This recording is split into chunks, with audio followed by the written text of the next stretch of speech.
The Principal Book of Won Buddhism. Doctrine. Chapter 2, The Fourfold Grace. Section 1, The Grace of Heaven and Earth. A. The Principle of Indebtedness to Heaven and Earth. If we wish most easily to understand the grace we have received from heaven and earth, we first must consider whether we could sustain our existence and live without heaven and earth. Then, even the most stupid or ignorant among us would acknowledge that we could not live without heaven and earth. If there is a relationship wherein we cannot live without the other, then where would there be a grace greater than that? As a rule, heaven and earth have the way and its power. The spontaneous motion of the great mechanism of the universe is the way of heaven and earth. The results that are made manifest according to the motions of that way are the power of heaven and earth. The way of heaven and earth is exceedingly radiant, exceedingly meticulous, and steadfast, and exceedingly just. It is proper and natural, vast and immeasurable, eternal and imperishable. It is without either good or ill fortune, and it is free of thoughts in its applications. Within the manifestation of the great power that flows from this great way, the myriad things sustain their lives and preserve their forms. Be the gist of indebtedness to heaven and earth. 1. Due to the air in the sky, we are able to live by inhaling and exhaling. 2. Due to the support of the ground, we are able to live by having our bodies depend on it. 3. Due to the radiance of the sun and moon, we come to distinguish and know the myriad phenomena in the universe. 4. Due to the beneficence of wind, clouds, rain, and dew, we come to live off the products created by their nurturing of the myriad things. 5. As heaven and earth neither arise nor cease, the myriad things come to attain endless life in accordance with that way. See the principle of gratitude to heaven and earth. If people wish to show gratitude to heaven and earth, they first must practice by modeling themselves wholeheartedly on that way. D. An agenda for gratitude to heaven and earth. 1. Modeling ourselves wholeheartedly on the exceedingly radiant way of heaven and earth, we should inquire into the myriad human affairs and universal principles and know them thoroughly. 2. Modeling ourselves wholeheartedly on the exceedingly meticulous and steadfast way of heaven and earth, in all our action we should apply ourselves consistently from beginning to end and achieve our goal. 3. Modeling ourselves wholeheartedly on the exceedingly just way of heaven and earth, in all our action we should avoid becoming enticed by remoteness or closeness, intimacy or distance, joy or anger, sorrow or happiness, and ever keep to the middle way. 4. Modeling ourselves wholeheartedly on the proper and natural way of heaven and earth, in all our action we should scrutinize the reasonable and the unreasonable, and choose the reasonable and abandon the unreasonable. 5. Modeling ourselves wholeheartedly on the vast and immeasurable way of heaven and earth, we should be free from any penchant toward partiality. 6. Modeling ourselves wholeheartedly on the eternal and imperishable way of heaven and earth, we should gain liberation from the changes occurring in all things and from the birth, old age, sickness, and death of human life. 7. Modeling ourselves wholeheartedly on the way of heaven and earth that is free from good or ill fortune, we should find the future ill in fortunate events and the future good in unfortunate events, and avoid becoming enticed by good or ill fortune. 8. Modeling ourselves wholeheartedly on the way of heaven and earth that is free of thought in its applications, we should nurture the way that is free of thought in action or rest, harboring no concept or sign after rendering spiritual, physical, or material beneficence. And even if the recipient turns ungrateful, the previous act of beneficence should not make us hate all the more that person or make an enemy of him. Ingratitude to heaven and earth. Ingratitude to heaven and earth means either not knowing the meaning of indebtedness, gratitude, or ingratitude, or, even while knowing it, not practicing gratitude. F. The consequences of gratitude to heaven and earth. If we practice each and every one of the articles in the agenda for showing gratitude to heaven and earth, then heaven and earth and oneself will not be different things, so that one is exactly the same as heaven and earth are exactly the same as oneself. Even though heaven is void and earth is still, and they do not directly bestow any blessings or happiness, we gain spontaneously an awesome power like that of heaven and earth, long life like that of heaven and earth, and radiance like that of the sun and moon, and all the hosts of humans and heavenly beings and all the world will honor us like heaven and earth. G. The consequences of ingratitude to heaven and earth. If we are ungrateful to heaven and earth, we inevitably will incur the punishment of heaven. If we explain the details to make them easier to understand, then, to the extent that we do not model ourselves on the way of heaven, we will certainly be ignorant of human affairs or universal principles and will have little meticulousness and steadfastness in everything we do. We will have many occasions when we are either excessive or deficient in everything we do, many occasions when we are irrational in everything we do, and many occasions when we have a penchant toward partiality in everything we do. We will be ignorant of the changes occurring in all things and of the birth, old age, sickness, and death, and good and ill fortune of human life, and even if we exercise virtue, we will be attached to signs so that internally we are conceited and externally we are boastful. How would such people not incur transgression and harm?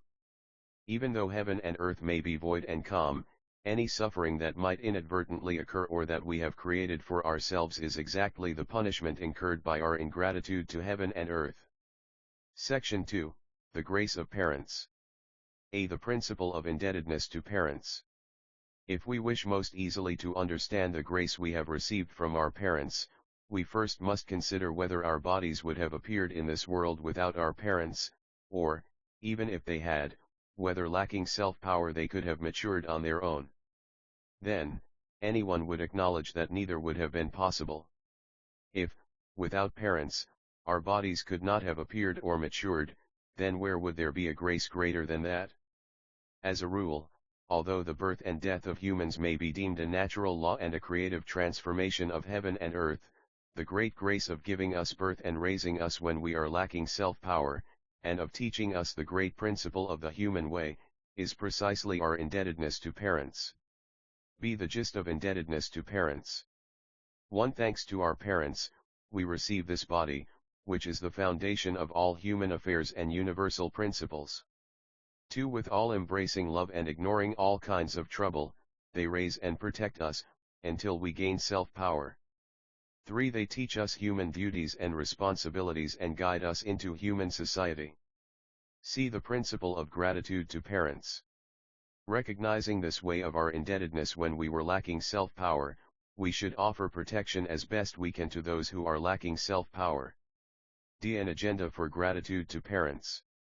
1. We should follow without exception the essential way of practice, the threefold study and the 8 articles, and the essential way of human life, the fourfold grace and the 4 essentials.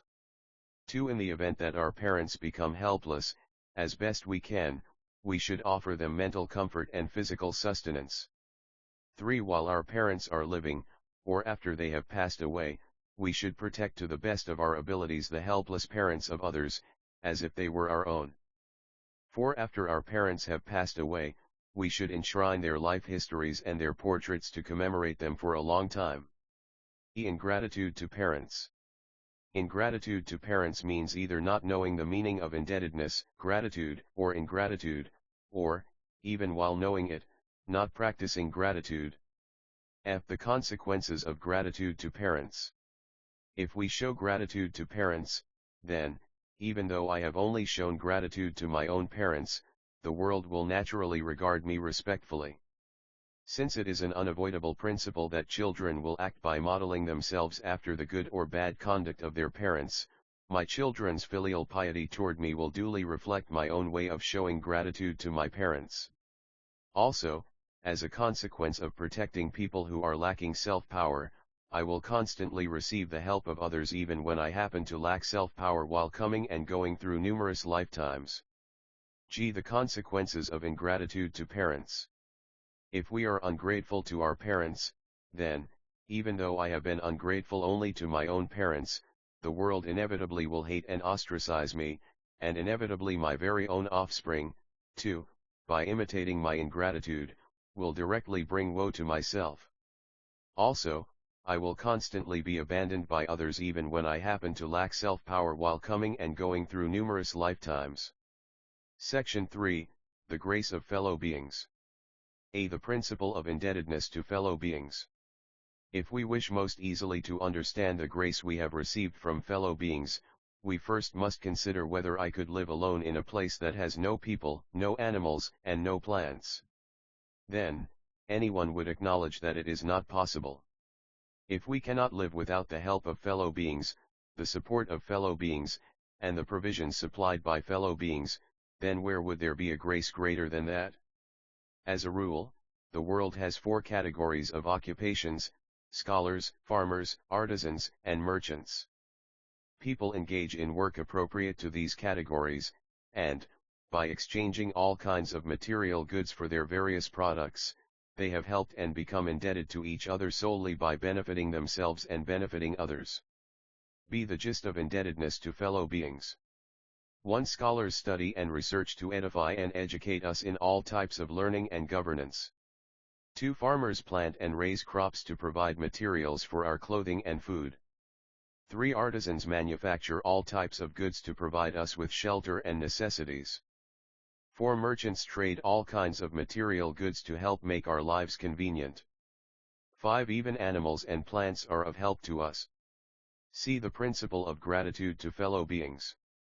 Since we are indebted to fellow beings by benefiting ourselves and benefiting others, if we wish to show gratitude to that grace, we should wholeheartedly model ourselves on that way and constantly act by benefiting ourselves and benefiting others when scholars, farmers, artisans, and merchants exchange with one another all types of learning and material goods.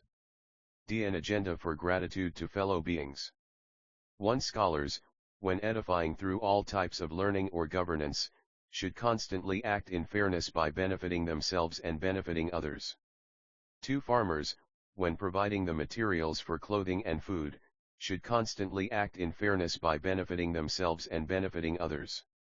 3. Artisans, when providing shelter and necessities, should constantly act in fairness by benefiting themselves and benefiting others. 4. Merchants, when trading in all types of material goods, should constantly act in fairness by benefiting themselves and benefiting others. 5. Even plants and animals should not be destroyed or killed without due cause. E. Ingratitude to fellow beings. Ingratitude to fellow beings means either not knowing the meaning of indebtedness, gratitude, or ingratitude, or, even while knowing it, not practicing gratitude. F. The consequences of gratitude to fellow beings.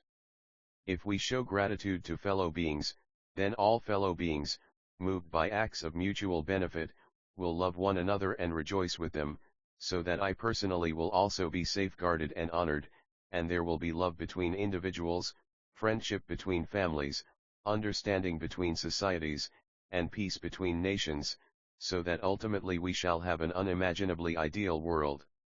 However, if no human beings anywhere in the world show gratitude, or if all fellow beings are lost in the sea of suffering because of the mischief of those who are ungrateful, then those sages who are saviors of this world, by bestowing on us their compassionate expedients, will rescue those sentient beings who are ungrateful, through either their moral force, political power, or coercive force. G. The consequences of ingratitude to fellow beings. If we are ungrateful to fellow beings, then they will all hate and dislike one another and become mutual enemies. There will be quarrels between individuals, ill will between families, hostility between societies, and no peace between nations, and this will become a world at war. Section 4, The Grace of Laws. A. The principle of indebtedness to laws. If we wish most easily to understand the grace we have received from laws, we must consider whether we could live in tranquility and order without laws that regulate self-cultivation for individuals, domestic affairs for families, social order for societies, national order for nations, and global order for the world. Then, anyone would acknowledge that it is not possible. And if we cannot live without laws, then where would there be a grace greater than that? As a rule, what we call laws are equitable rules of the human way and of justice. If these rules shine on individuals, individuals will be helped; if they are applied to families, families will be helped; if they are applied to societies, societies will be helped; if they are applied to nations, nations will be helped; and if they are applied to the world will be helped. B. The gist of indebtedness to laws. 1. Sages appear in response to the times, enabling us, through religion and morality, to follow the right road.